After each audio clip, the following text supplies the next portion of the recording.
Hi, everybody. Hi, everyone. I'm Carmel. I'm Mark. And welcome to...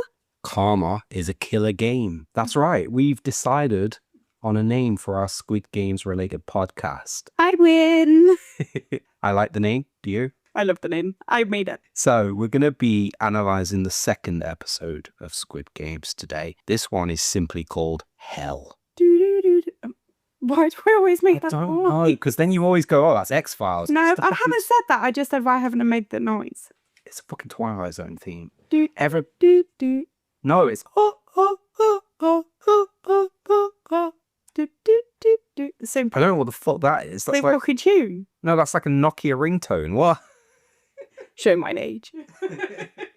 So let's jump straight in. So the episode begins with the pink guards cremating the bodies from the red light, green light game from the first episode. So these coffins are basically cardboard boxes. Well, they're wooden, but they don't look like coffins.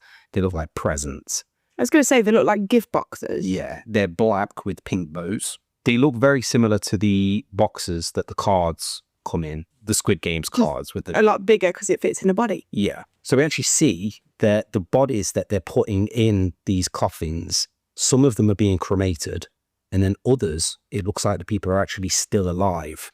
Yeah, so they're getting all shook. Yeah, that might explain why in episode 1, if you listen to that podcast, I did say what happens to the people that they're shooting but not killing. And it looks like now we know. They want people to not die. But we don't know why yet. We don't know why, but they are putting people in these boxes, not cremating them, and then nailing them in so they can't get out the box. So back in the Squid Games common room, everybody's sort of experiencing the effects of what we witnessed in episode 1. So everybody's obviously very stunned by what's happened. They're trying to sort of gather themselves, compose themselves. Sung Gi-hun thanks Sang-woo and Ali for saving his life. Sang-woo gave him the advice about hiding behind other contestants, and Ali literally saved his life. Yeah, literally saved his life as he felt. Ali says, "You're alive, that's all that matters." And at that point, the guards enter the common room.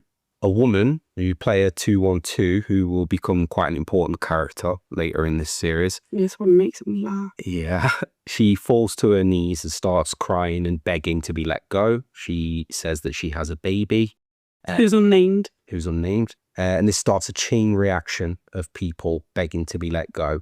They're begging, saying, you know, we're really sorry, we'll pay our debts. You know, we're sorry that we've ended up in this position. And the guard says that they must be mistaken because the guards aren't there to punish them. They're not there to collect their debts. They're there to offer them the opportunity to win money. The guard says that this is a game, and if they follow the rules and play the games correctly, they will leave safely. Yeah.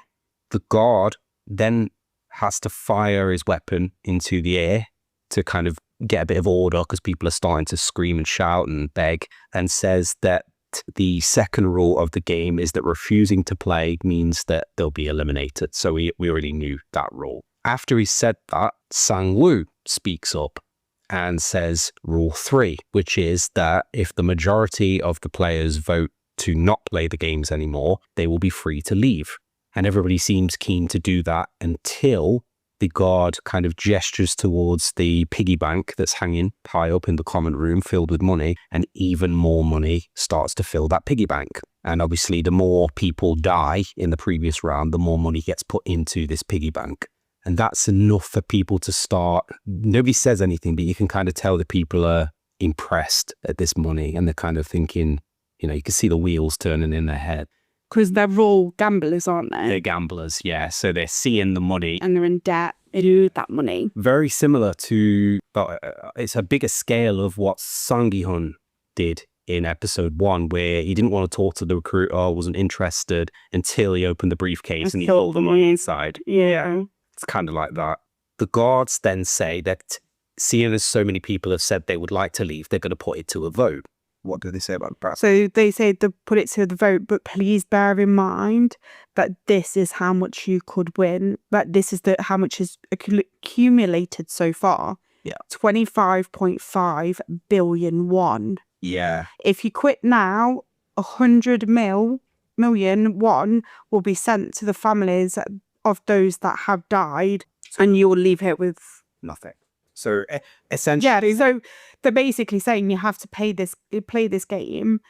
Otherwise, if you choose to leave now, you'll have nothing, but those that have died for this game, their families will have 100 million won each. yeah. So essentially, the guards are playing off of the gambler's mentality of, if they can see the money, they're more likely to take risks, but also they're playing on their fear of missing out. Yeah. Which is, if you quit, these other people, the family of these people that have just died in the previous round, they will get the money. Yeah, it's like you won't get a penny. You're the one that survived, but you won't get anything. Yeah. Nobody says anything about that at this point, but they will very shortly. They also mention that 255 players were eliminated.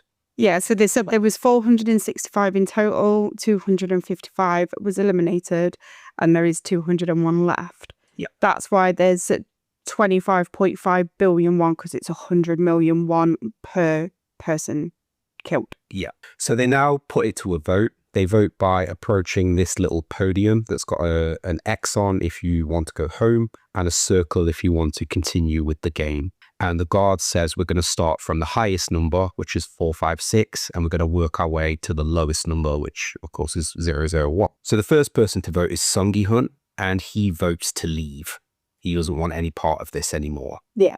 Player 453 is the next person to vote, and she approaches the podium, and just as she's about to vote, she kind of turns around and again looks up at that piggy bank. Yeah, they actually show her looking and thinking, okay. Yeah, looking at that money, and she votes to stay. So this kind of starts this chain reaction of people obviously thinking, well, the money, is it worth it? Is it worth putting my life on the line? And depending on how low your life was before this, that might impact if you say yes or no. So she's obviously the first to vote to stay. Sung Gi-hun looks very shocked by this because obviously it's the experience they've just had is quite scarring. So in his head, he can't understand why somebody would be willing to risk their life for that, even with that amount of money on the line. Which makes sense. Yeah. So we then see a montage of all of the other players voting. And thank God it is a montage because we couldn't sit there for 200 and something votes. Sad that. And all the way through, it's kind of neck and neck. We see that there's votes for 10 to go, 9 to stay, 20 to stay, 21 to go, that kind of thing. Until eventually it is Sang-woo's vote. Yeah. And Sang-woo approaches the podium, and after a little bit of consideration, he votes to stay. Which was very shocking. Yeah. And again, this is shocking to Gi-hun. Also, I noticed that I was saying Sung Gi-hun a lot in the previous podcast, so I am going to try and dial back on that a little bit. I'll probably say Gi. In fact, it's not Gi-hun. I believe it's Gi-hun. Gi-hun? Sung Gi-hun. Sung Gi-hun. Sung Gi-hun. Sung Gi-hun. So I'll probably, rather than say Sung Gi-hun all the time, I'll probably just try and say Gi-hun if I can help it, if I remember to. So anyway, Sang-woo voting to stay catches Gi-hun off guard, and I guess that has more impact to him than 453 doing it because he knows Sang-woo. Yes. Or at least he thinks he knows Sang-woo. He felt betrayed. Yeah. Well, he already thought Sang-woo was doing really, really well in business, and he's found out actually he's not. He's in quite a lot of debt, and now he's kind of getting an idea of what kind of man Sang-woo is. They get him to die now for this amount of money. The person after Sang-woo was 212, the crazy lady that was begging to go, and she actually voted stay. She votes to stay, yeah. As it called someone a crazy asshole. Yeah. So bearing in mind she's just made a big song and dance about, please let us go, I've got a baby to care for. Then that same person has voted to stay. Because of the money. Because of the money. And because of the, if you leave, you'll get nothing, but all these other people will. So I think that's pulling on her fear of missing out. Yeah, but she also was like, we're no better out there than we are right here, you crazy asshole. It's like, oh my God. Ali votes, non-surprisingly, to leave. Yes. We'll learn kind of why that is in just a little bit. But the most shocking one to me, or at least it was to begin with, but logically it does make sense, was the gangster bully character, player 101, who votes to leave. Knobhead. Yeah, the guy with the penis stain. Yeah, penis tattoo. Knobhead, penis head. And I didn't notice this on the first watch through, which is why it's so worth rewatching these kinds of things, because I missed it the first time. And then upon rewatching it for this podcast, he votes to leave. And at first I was kind of like, oh, he's scared.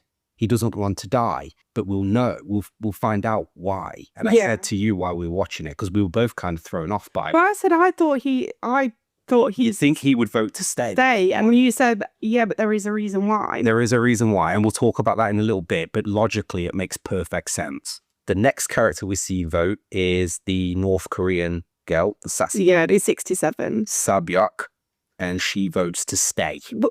Which was shocking. Again. But then again, we don't really know anything about her yet. We do through this episode, but at this point, it's shocking that she's voted to stay. It is. But we don't know too much about her yet. It gets kind of surprising a little bit later on that she voted to stay once you learn something about her. No, I see it was the opposite for me. I understood why she voted to stay after we learned about her. Well, we'll get your point of view in a little bit then, because I've got a completely different point of view on that, so we'll talk about that. So again, it's neck and neck until they get to the very last vote. 100 to 100. It's 100 people wanting to stay, 100 people want to leave. And the last person to vote is player 001, Oilnan. He looks so old and frail in this scene. He does. And, everybody's watching him because obviously he's the key voter here. He's the tiebreaker. And Gi-hun has, I think I said that right. Gi-hun has a flashback to a conversation he had with Oilnan earlier, which is where Oilnan says he doesn't have much time. He has a brain tumor. Yeah. And I think the reason for this is Gi-hun is worried that this man has nothing to lose. And well, he said he was there because he has nothing to lose. He wants you to go out the way he chooses to. Yeah. So Gi-hun, I think, is scared that the old man with nothing to lose is going to go, you know what, fuck it. I'm going to vote to stay. Well, to be fair, that was my thinking. I thought he was going to stay because of what he said. Yes. So I think his vote was the most shocking. He votes to leave. Exactly. It's very strange. He votes to leave. And the guards say the majority of the players have voted to terminate the game, and therefore you will all be let go. Yes. The people that voted to stay throw a big marmot about this and say, this isn't fair. Okay, fine. Let the people go that don't want to play, but please let us stay, the ones that want to continue playing. Yeah. The guard says, don't worry. You will have another opportunity. If the majority of players vote again to play, the games will continue. Yeah. But it's goodbye for now.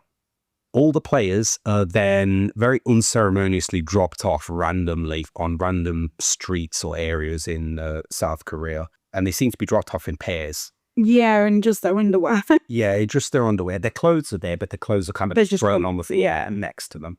It's like they literally just throw them out of the car with the clothes. Yeah. Like you do with a cheating boyfriend. Yeah. You throw it like that with the clothes. They're tied up as well. They're restrained. Yeah. Their arms and legs are tied. You only do that with your cheating boyfriend. I prefer... So you only take it a bit further than throwing them out of the house. So Gi-hun and Sabyuk are a pair, and they're both thrown out of their vehicle in the middle of nowhere. This scene does make me giggle a little bit. Sabyuk manages, sort of with her hands behind her back, manages to pull Gi-hun's blindfold off him so he can see where they are and what's going on. And because of that, Gi-hun can manage to untie her hand restraints. Yeah. So she then unties her own feet, so she's now free. All the while she's doing this, Gi-hun's saying, now me, untie me. And she stands up and says, if I untie you, you're only going to hassle me for that money that I stole from you. And she turns around to walk away. And Gi-hun desperately says, no, I won't. I promise I won't. I swear on my own mother's life that I won't. What an asshole. And she goes back over and unties his hand restraints. And as soon as she does that, he tries to grab her and he says, give me my money back. I want my money back. You'll give it me now. He tries to stand. He falls over on the ground. It's really funny. I think the thing that makes me laugh is not the whole swearing on his mother's life and going back on that, because we kind of knew that was going to happen with his face. But it's trying to hop around, trying to chase her. It's got the same. It's really funny. It's got the same kind of vibe as when he was about to fight player 101 and he's kind of prancing around going, oh. But yeah, so he falls over and Sabiak basically says, I guess that's all your mother means to you then. And she turns around and leaves. Yeah. Obviously, Gihun's hands are now untied, so he manages to untie his own restraints and presumably get dressed. Yeah. We then see another pair that are dropped off together, and it's Ali and Sang-woo. Ali asks where they are, and Sang-woo says that they are in Yoredo? Yeah, that's me. A place in Korea, I can't pronounce it. It's the centre of Korea. The center of Seoul, place in Korea. Pretty sure as well, the guy that plays the recruiter is the main character in a film called Train to Busan, I love that film. which we've seen. There's the sequel called Train to Busan Peninsula, and then there's an animated spin-off called, I think it's Train to Seoul or Seoul Station. Yeah, that's the one we still haven't watched yet. Yeah, we still need to watch it. I've got it. We need to watch it. But the recruiter, I'm pretty sure, is the main character from Train to Busan. I don't think he's in the sequel, though. Ali asks if he can borrow a phone from Sang-woo, and Sang-woo takes his phone out, but it's dead. And that's because they've been at this mysterious Squid Game place for a couple of days, so it's expected your phone to die in that time. So the two go to a news agent's... Yeah, I'd say it's on a shop kind of thing. type thing. Yeah, could even be like a gas station type thing. And Sang-woo purchases a phone charger and starts to charge his phone. As he does so, he gets a ton of messages from creditors, debt collectors saying you're behind on your payment, the police are looking for you, you need to come and hand yourself in, we'd like to speak to you, that kind of thing. And there's just message after message after message. And Sang-woo looks very sort of defeated by that. Yeah. In this scene, the way that he treats Ali, my heart goes out to him because he shows a softer side of himself. He does. Like, he's in debt, but he's buying him food. He offers his money. No, he doesn't buy him. He didn't buy him any food or anything. I thought he buys him ramen. No. So Sang-woo buys himself some ramen and some cigarettes while he's in the shop. When Sang-woo leaves the shop, it's somewhere between that point. He's given Ali the mobile phone so that he can have a conversation, which we learn is with his wife. Yeah. And Sang-woo steps outside to have a cigarette. Yeah. And while he's having a cigarette, Ali finishes his call inside, comes out and gives his phone back to Sang-woo and says, thank you very much for letting me borrow your phone. He then turns to leave and Sang-woo says, where are you going? And Ali names On-song? And Sang-woo says, that's very far away. You couldn't afford the ramen in the shop. So obviously they've had a conversation at some point to say, should we get some food? And Ali says, I can't afford it. And you haven't got a phone. Bus fare. Yeah. Have you got, how are you planning on getting there? And Ali says, I'm going to walk. And obviously, I don't know how far the center of Seoul. Well, it sounds like it's a very long way. Yeah. So Sang-woo says, that's way too far. And he gives him some money and says, get the bus. Yeah. And Ali is very, very appreciative. Like 10,000 won or something. Yeah. And Ali says, I can't pay you back. And Sang-woo says, don't worry about it. It's just bus fare. It's just bus fare. But yeah, so that shows a bit of a softer side, like he's in debt himself, but he's helping someone. It does. But also he has a go at Ali for calling him sir. Ali's very respectful. I don't think he means it in a horrible way. He just feels like he doesn't deserve that title. Yeah. So sir is obviously a mark of respect. Yeah, and he doesn't feel like he deserves that. Yeah, but Ali, obviously someone's been very, very nice to him. He's very respectful. He calls everyone. So yeah, he gives Ali the bus fare to get home. The next scene is Gi-hun trying to report what has happened in episode 1 to the police. And it's very clear they think he's crazy or drunk. I'd think he was crazy or drunk. Yeah. So the cop behind the desk says, okay, so you're telling us that these guys took you to play children's games, and if you won, you'd get a ton of money, but they were killing people, and then they just let you go. Yeah, it sounds like drugs. Yeah. And the cop says, well, did you get any descriptions of these people? And Gi-hun says, no, they were wearing masks. He says, okay, where did this happen? And Gi-hun says, I don't know. They put us to sleep. And the guy says, you've stopped wasting my time. Gi-hun takes out the card that was given to him with the number on. They called the gold card. Yeah. And he says, look, this is the number I was given. I'm telling the truth. Call this number and see for yourself. The cop calls the number and it goes through to some random woman Yeah. Obviously, you've got a cop who doesn't announce himself as a cop. But wait, He just says, Sung Gi-hun tells him not to. Yeah, he just says, I want to play those games that I keep hearing about. The woman on the other end must think it's some kind of sexual thing because she says, why are you bothering me? If you want to play games, go to an internet cafe, you pervert. And then hangs up.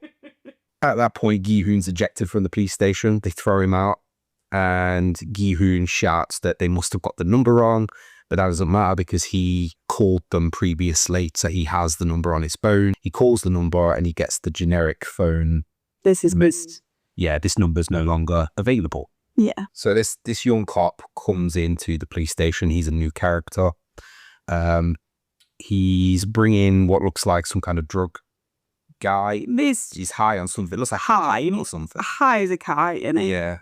And he spots Sung Gi-hoon, and he also sees the card that Sung Gi-hoon has just left on the desk at this cop. Yeah. We then see Gi-hoon arrive back home at his mum's house, and surprisingly the door is open. He doesn't need to unlock it. He goes in, he calls for his mum, there's no response, and the house is empty. There's no one there. Yeah. Which Gi-hoon comments is very strange. Because she's left the door unlocked. She's left it. She doesn't do that. So the next scene is Song-woo, and he stood kind of loitering near his mum's shop. He's not starting to see, but he's spying on her. He's kind of spying on his own mum. He is spying on her. I think he's trying to make sure she's okay. Yeah, he's checking on his mum, but obviously she thinks he's in America. So Gi-hoon spots him and approaches him from behind, and the two go for a coffee to have a catch-up. Gi-hoon asks about the debts that he's accrued and says that he should tell his mum about it. Yeah, I love those,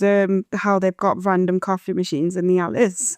So Sang-woo says that the debts that the guards talked about in episode 1, where they ran through how much he owed. 600 million won. That's what they said. That's what they said. Sang-woo says that's not even all of it. He said he owed 6 billion. Yeah. 6 billion won. He says he basically made some bad investments, gambled, and lost his future.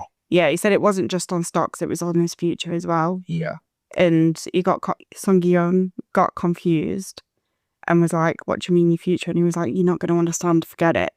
Disgustingly, we find out that part of the debts that Sang-woo has accumulated, he's had to use his mother's properties, including her house and the fish shop, as collateral. That is absolutely disgusting. Yeah. And obviously the mum must not know about this. See, the thing that annoyed me is the fact that, like, he makes out that he's this proud man and that his mum is so proud of him, and he is basically lost her future, his future. Behind her back, she knows nothing about this. She's going around telling everybody how wonderful he is. But then you've got Sung Gi-hoon, whose mother is disappointed in him because he's very upfront with how much of a bad son he is. And I don't know which one I would prefer as a son.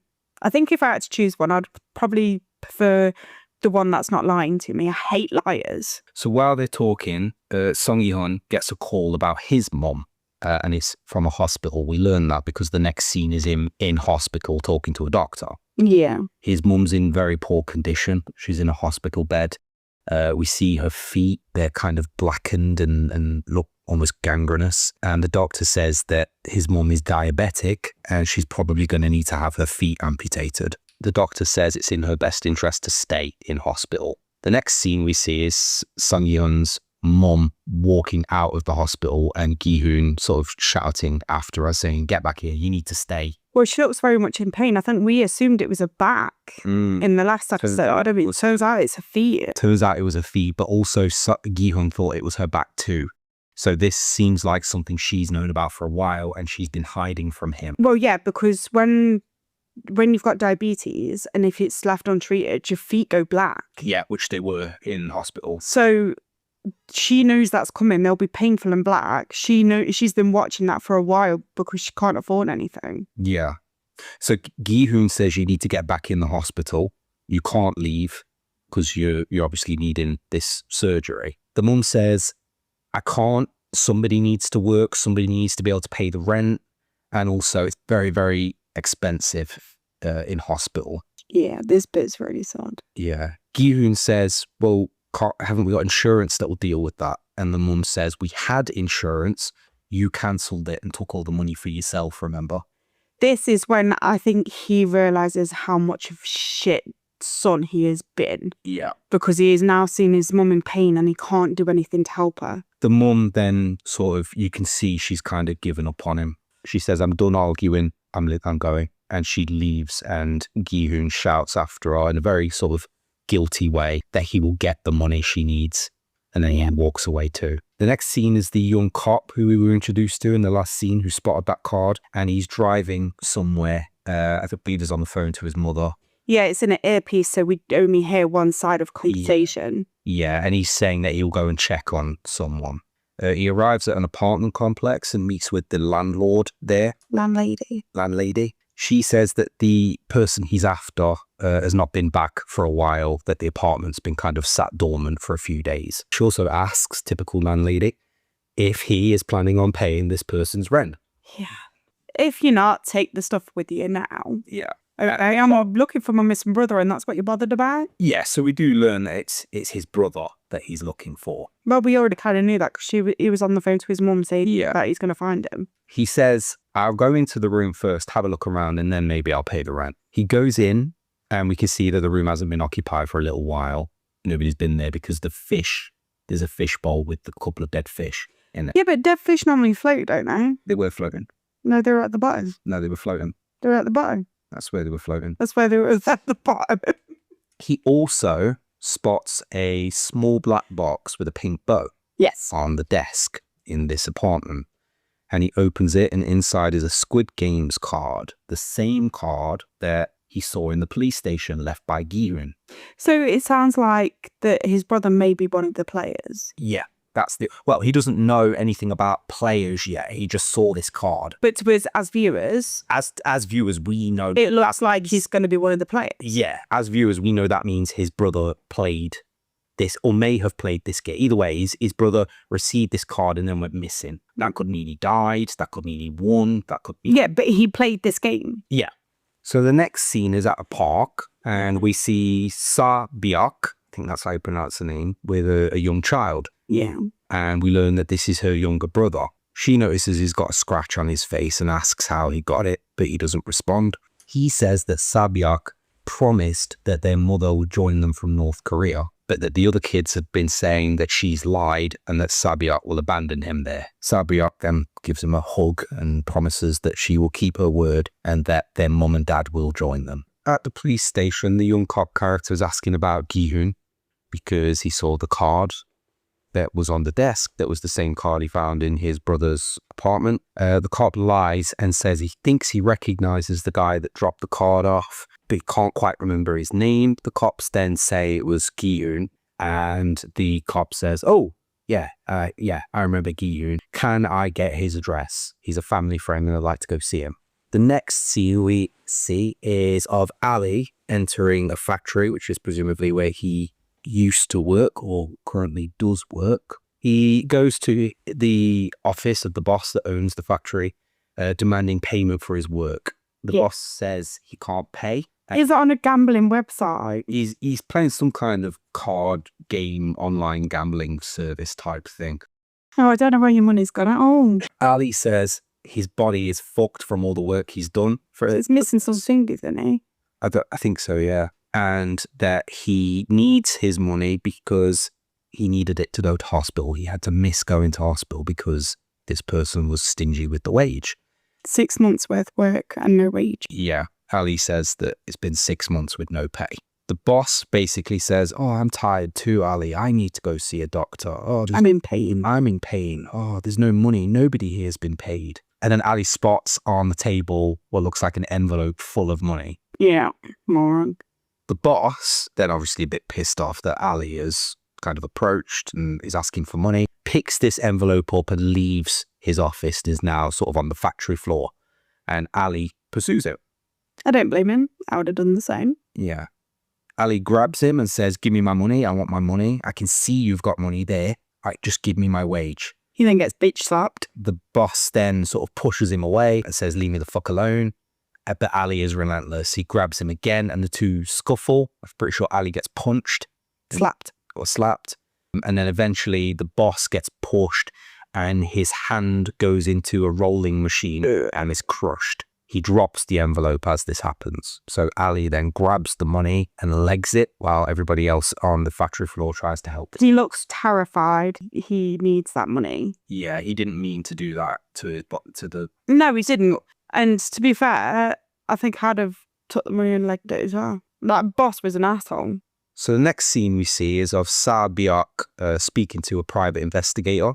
He's advising that the import process or the smuggling process for her parents may need to start all over again because security on the North Korea-China border has been sort of increased. He said that the original smugglers have gone off with her money and the process needs to be restarted. We need to look for new smugglers. She throws coffee in his face after she gets told it's going to cost about 40 million more won. She's got spunk. And that's just to get her mum from where she's at in North Korea to the Chinese border. Well, he said 40 million plus, didn't he? Yeah, and that's not even to get her to South Korea. Or such a dick. That's to get a part of the way. That's when she throws the coffee in his face. She then puts a knife up to his throat. She's so badass. Yeah. Intimidates him and then leaves. But he was crying, isn't he? And then tries to wipe his face. And then he goes, pats himself down because of is wet, and then gets to his pocket and then realizes that it's a bit light. Yeah, his pocket's been empty, it's been cut. Very similar to how Gi-hun's pocket was cut when he lost his money to Sabiak. The next scene is of Sang-woo's mum on the phone to Sang-woo. Yes. She still thinks he's in America and he's talking as if he's in America too. She asks when he's coming back and Sang-woo says he doesn't know, his business is taking a while. His mum ends the call because a customer shows up and she spends a little bit of time with that customer just bragging about how important her son is and how well he's doing in America. So the woman says, I think I've got someone I can introduce him to, because she sees a photo of Sang-woo. Yeah, and she's like, oh, he's really good looking, not just smart, he's really good looking. And Sang-woo's mum says, oh, I don't know, Sang-woo's got pretty high standards. She was like, you just really insulted your customer. Yeah. But then the police turn up. So as she's kind of bigging her son up and really praising him, two police agents arrive. I don't like the way they spoke to her. I don't like what they did. They arrive and basically say, you the mother of Sang-woo, Cho Sang-woo. And they tell her there's a warrant out for Sang-woo's arrest. And it's to do with many different charges that all are relating to financial fraud. And the mum is obviously quite shocked by this, saying, no, this must be a mistake. My son is in America. What annoys me about this is the fact that two policemen have come in. There's a customer, for one, but she's an old lady. They haven't even asked her to sit down. They haven't even been nice to her. They've just blurted out that her son is a fraudster and that he owes a lot of money and there's a warrant out for his arrest. Yeah. In public. To an old lady. Yeah. They drop this bombshell on her and then basically say, tell your son to hand himself in. Because he's going to be in more trouble if he keeps avoiding it. Yeah. Because in court, it won't look good if he's avoiding us. I think it's absolutely disgusting the way they did that to her. Well, yeah. So the next scene is Sang-woo fully clothed in a bathtub. And he's drinking a beer and smoking a cigarette. Yeah. He's very stressed. Depressed, isn't he? Very depressed. Very hopeless. Give up. Yeah. What an arsehole. While he's in there, there's a ring at his doorbell. It's somebody ringing the doorbell again and again and again. He gets out of the bath, dripping water everywhere, all through his apartment, walks to the front door, doesn't open it, but shouts, who is it? And there's no answer other than a Squid Games card being pushed under the door. The next scene is at Ali's home, and I think, does he live in some kind of caravan? He lives in a very smoke space, doesn't he? Yeah, with his wife and very, very baby. So he comes into the house, gives the wife this envelope that he's took from the boss, which has blood on it, obviously from where the boss's hand got squashed. The wife says, where did you get this money? And Ali just says, you need to take this money and you need to leave Korea now. I think he says, go back to Pakistan with this money and I will join you as soon as I can. And he says, I love you and I love our child. Yeah, so he's basically trying to get his wife to safety. The next scene is at a bar, and we see Gi-hun Healing bar. Yeah, and we see Gi-hun meeting with his friend from episode 1, the same one that he went gambling with. Yeah. At the horse races. He asks his friend if he can have a loan of 3 million won. Yeah. And his friend says, I can't, things are really bad here. And I think his friend and his wife own this pub, and they're both outside smoking. While they're talking, the friend's, I guess, wife comes outside and shouts at the husband, you're making the place look trashy. Get inside now, get behind the bar, which he does. He goes inside and he gives Gi-hun a very sort of sympathetic pat on the shoulder because I think he's told him about his mom. Yeah. And he goes inside. The wife then makes a comment to Gi-hun and says, it's very rude turning up outside someone's nice pub and smoking, which must be a cultural thing because that is like pubs in the UK. It's a given that there'll be smokers. Yeah, because You they're study kicked out. Yeah. Yeah, the smoker's been kicked out into the outside world where there's, I think it's even illegal for a lot of shelter. They have to have Open space. open space. Yeah. So that got brought in, oh God, years. It was when I was a barmaid. Yeah, but I can't. So But the thing is, smoking and drinking are kind of lumped together as the same kind of thing. So to kind of say this establishment made for drinking is too classy for your smoking is a definite cultural barrier between Korea and us in the UK. you say that, but a lot of people that like smoke now don't smoke the vape. Most people are social smokers. Like they'll go out for a drink and smoke when they're drunk. I can remember years ago when I was trying to quit smoking for the first few times in my life. I gave up quitting because of having a drink. It was only the last time that I quit smoking that has actually stuck, that it doesn't bother me now. If I have a drink, I don't need to smoke.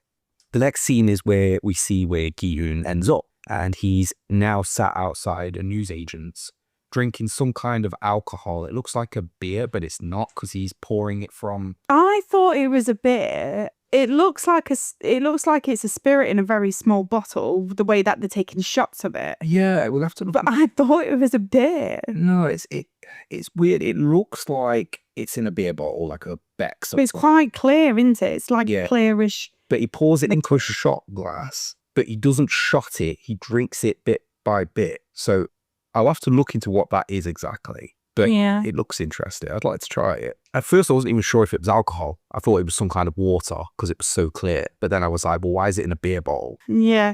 Well, no, it looked like it had a little tinge of colour to it. I didn't see that. It just looked clear to me. Might be my eyes. I'm getting old. But anyway, Gi-hun is sat alone outside of this newsagent's at a table, and he's just drinking this alcohol by himself. He's then approached by someone off screen, and we hear them say, oh, could it be? And Sung-Yuan looks up and he sees that it's Ilna. With the biggest grin on his face. Biggest, smartest. He's like the cutest old man ever.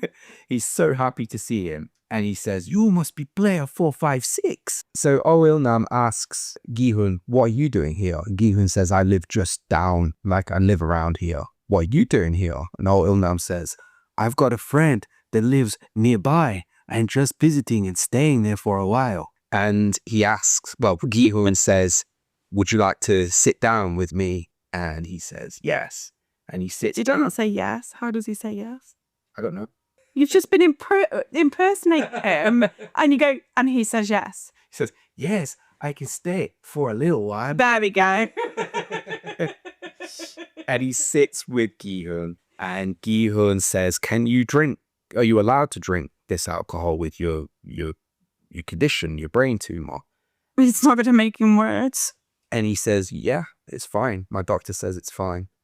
And he pours him a little bit, and Gi-hun says, I'm really sorry. I wish I had some food for both of us. And Il-nam says, don't worry about that. And he takes out of his bag, his shopping bag that is with his cheesy grin again. With his cheesy grin, it's a packet of, I think it's, the subtitles called it ramyeon, but I think it's just ramen noodles, basically. And they spend some time together eating these uncooked ramen noodles. They break them up into little cubes and eat them.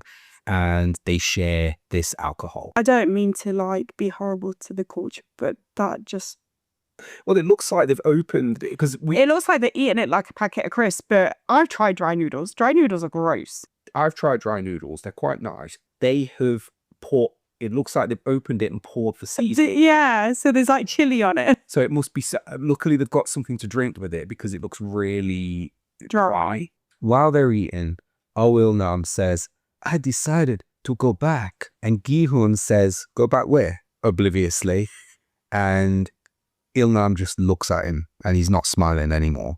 He just looks at him, and then Gi-hun clicks on to what he means. He means he's going to go back to the Squid Games. Il-nam says, "I don't want to wait, just sitting around waiting to die. That sounds pathetic." And he says, "When we played red light, green light, I even beat you, so maybe I could win the whole thing."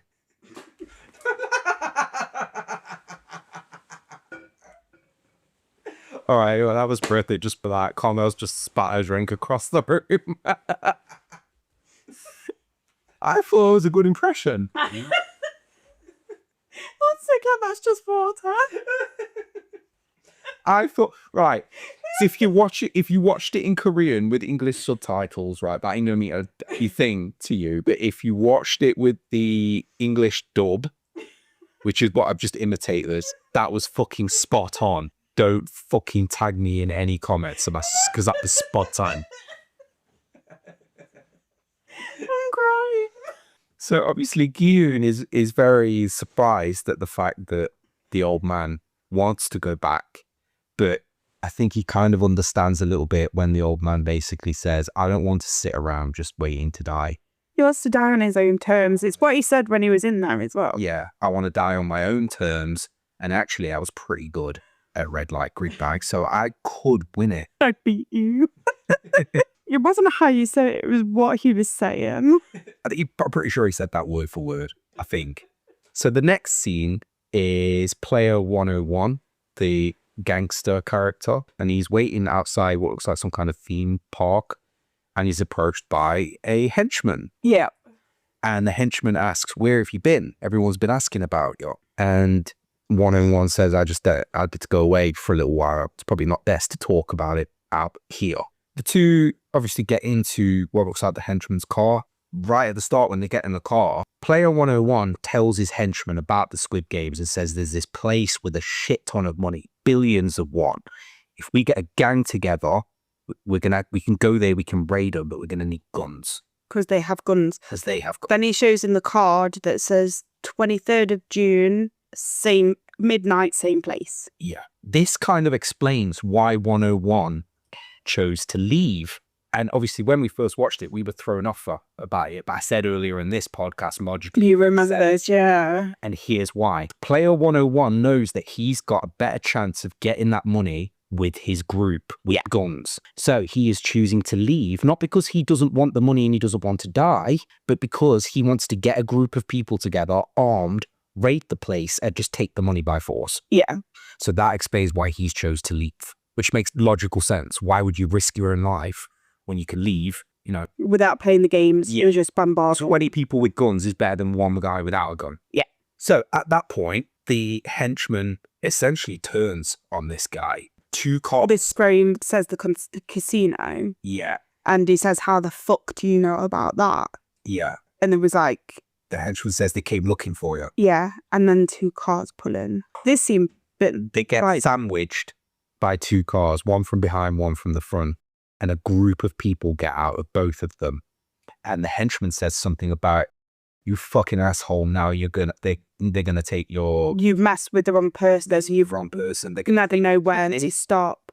They're gonna take your kids. Yeah, a bunch of other shit. Yeah. And now you're gonna fucking die. And as he's getting out the car. While laughing, he's laughing at his boss. As he's getting out the car, 101 grabs a knife, stabs him in the leg first. The guy falls down just outside the car and he gets out of the car and brutally stabs this henchman to death.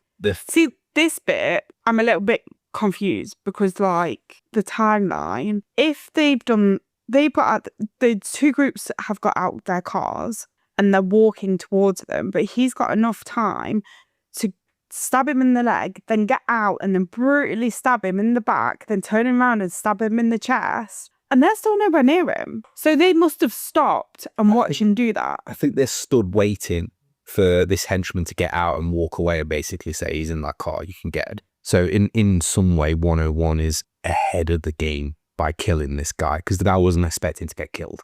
He says something like, I just killed, and he says the name of the person he's just killed. I can't remember what the name is, not an important character. And he yells, welcome to Korea, because these guys are from the Philippines. They're after him. Yeah. And he legs it and dives off the bridge that they're on. And the guys are chasing him with pipes and baseball bats and shit like that. Yeah. Isn't there sharks in their waters? I had no idea. I'm shark obsessed. The next scene is Gi-hoon at his ex-wife's apartment. And it's just him and his ex-wife, and he's there asking for money. We asked her for 2 million, doesn't he? So he knocks $1 million off. I think he's just trying to get anything he can. He's trying to scrape as much money together as he can to help his mum. Which is sweet. And his ex is angry because Gi-hoon doesn't pay child support or alimony or anything, but he's got the balls to show up asking her for money. Dick move. Yeah. He then tells her that his mum has been diagnosed with diabetes and needs surgery and is going to lose her feet. That does actually kind of sway her, because so you can see in her face that she does actually have respect for his mother. Yeah. And he says, don't forget, my mum treated you really well. She helped you out. She treated you like family. Now you just need to help her. It's not her job to It's help not. her. It's not. But he's desperate. Yeah. The ex-wife says, things are really bad here. I'm broke. My husband has to give me money. And Gi-hoon says, can you ask him for the money then? And the ex-wife says something like, are you crazy? The ex-wife says Gi-hoon needs to leave, and she's about to push him out the apartment, and she makes the mistake of saying, Kaya and her dad will be back soon. And that gets Gi-hoon angry, because that's the first time that That's his dad and not stepdad. Yeah, that they've called this person we haven't met yet the dad. And the two start arguing. Gi-hoon says, how dare you call her dad? You have not done anything to prove you're a father. Yeah, the ex-wife says, you haven't proved yourself to be a father. He's more of a father to her than you ever were. Which, to be fair, he is. And as they're arguing, the stepdad and Gi-hoon's daughter, and I guess it's their son. Yeah. So the stepdad and the mum has had a son together. Yeah. They all come home, and Gi-hoon kind of excuses himself and says, right, I'm gonna leave. No, I've seen you, I'm going. Yeah. And after he's closed the door, we hear the stepdad say something like, why did you let him in the house? And obviously he's not happy for Gi-hoon to be there. Well, she did say he was out. She felt sorry for him. Yeah. Gi-hoon is then just outside the apartment complex about to leave, and the stepdad, comes running out holding an umbrella. He shouts Gi-hoon and hands him an envelope full of money. Yeah. Gi-hoon says, what's this? And the dad says, you were asking for money, weren't you? And Gi-hoon's very thankful, sort of bows to him and says, thank you, I promise I'll pay you back. And the stepdad says, don't bother. You don't need to pay me back, but you have to stop coming around here. Is basically trying to pay for the daughter and say, this is now my daughter now. Yeah, he says you can... That's a dick move. Yeah, he basically says you can have this money under the condition that you never show your face again. And this angers Gi-hoon. It was like, will it anger you? Yeah, he's being asked to give up his daughter. So, but this is the first time you actually see him give up money. Yeah, so he punches the stepdad, knocking him down to the ground, and throws the money at him and says, says something like, you think money solves everything? Yeah. So this is actually the first time where you see that Song Yi-hoon. Yeah? Yeah. Where you see Song Yi-hoon. Now, Song Yi-hoon, not Song Yi-hoo. Where she adopts it, though. Doctor Who. That's going to be the next Doctor Who, I'm telling you. Give back the money, and actually shows that he is a father. Yeah. So, and that he loves his daughter more than he loves money. This is the first time you see that. Yeah. He wants money, but not at the expense of losing his daughter. Yeah. But unfortunately, his daughter's seen it all. His daughter has just seen everything that's happened, and she's seen Sung Yi-hoon punch the stepdad. But she doesn't hear the conversation. She doesn't hear what came beforehand. Yeah. And she says, Dad, why? That's the end of that scene. For once, he's actually trying to get money for a cause to help his mum, and he's trying to get this money.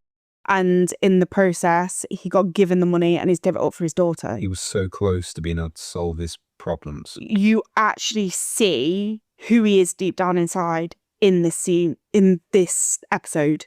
It's the reason why it becomes so disappointing what happens later in the series in sort of season 3 and at the end of season 1. But we'll talk about that when we get to those episodes. So Gi-hun is outside of his home. He's about to go inside when the young cop character from earlier that was asking about him stops him and says, "Are you Sung Gi-hun?" And Gi-hun says, "Yes, that's me." And the cop says, you came to the station earlier and you were talking about games that you were playing and that they were guys with masks and guns. And Gi-hun, obviously having had a bad day, says, "No, I made that all up." And the cop says, "My brother got the same card you did and I want to talk to you about it." And Gi-hun very sharply says, "Why do you think I would be helpful to anyone?" So he, again, like Sang-woo, he is starting to feel disappointed and like a failure. And as he's going in, he notices that there is a card, the Squid Games card, on the door frame, lodged in his door frame. We then see a montage of all of the main characters waiting for that familiar grey van people carrier show up. So we see all of the, I guess now the main group are waiting to come back. They've all chosen to come back. So we've got Ilnam, Sang-woo, the 101 gangster, Sabyok, Ali, and of course Gi-hun. You have all chosen to return to the game. Each of them get into their separate vans, they're put to sleep. And that's the end of the episode. The end. I really liked this episode. I did. I think the only thing that I'm disappointed in this episode is there was no games. Yeah, there were no games in this episode. But you got to learn about the main characters and their background. You learned about their motivations. You learned apart from one, you don't know anything about him yet. Yeah. So, well, we know he's got a brain tumor. And that he has a friend in the area. And that he's got a friend that lives near Sung Gi-hun. But we learn a lot about the debts that are motivating these people to want to go back into the Squid Games, which I think is important because they've just learned that if they go back, yes, there's money on the line, but you risk dying. So the motivator for needing to do that needs to be very strong. And I think for Gi-hun, his motivation... It's now his mom. It's his mom. And also his daughter, because he's wanted to fight for his daughter. Yeah, he wants to fight for custody of his daughter. I think he's got even more of a motivator for that now that he knows that people are referring to this new man as the dad rather than him. Sabyok, the motivation there is she wants to bring the mum and dad from Korea to South Korea. I also think it's, if she can't do that, she needs the money and the stability to be able to take the kid herself. Yeah. And I think, but this is why I understand why she stayed. Yeah, why she chose to stay. Usually that you didn't understand why. Yeah. When we saw what the reason she went in the first place, but I do, because to her it's easier to stay in and get it over and done with and try and win the game than leaving and having to be for a little brother to be disappointed again. Do you know why I think she chose to stay? Actually, because I've just clicked on, literally, as you've just been talking, the logical reason why she would choose to stay. I was thinking, well, obviously she would like to stay to get the money to bring her mum and dad in. But if she dies, she won't be there. However, what happens if she dies? The money goes to her. The money goes to the family, which means... But they don't know where her mum and dad is. No. So it won't go to her. It'll go to her little brother. Yeah, but... who can then use the money to bring... But he can't. Well, the way No, it doesn't work like that.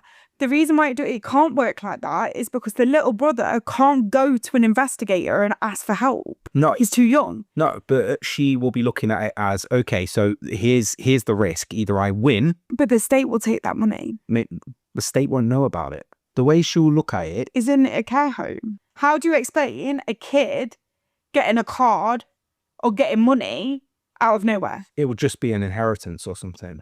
But the way I'm looking at it is, if she were to stay and win, then they've got a shit ton of money, in which case she can bring the mum and dad to South Korea and they'll have a ton of money. But that's why she went in the first place. Yeah.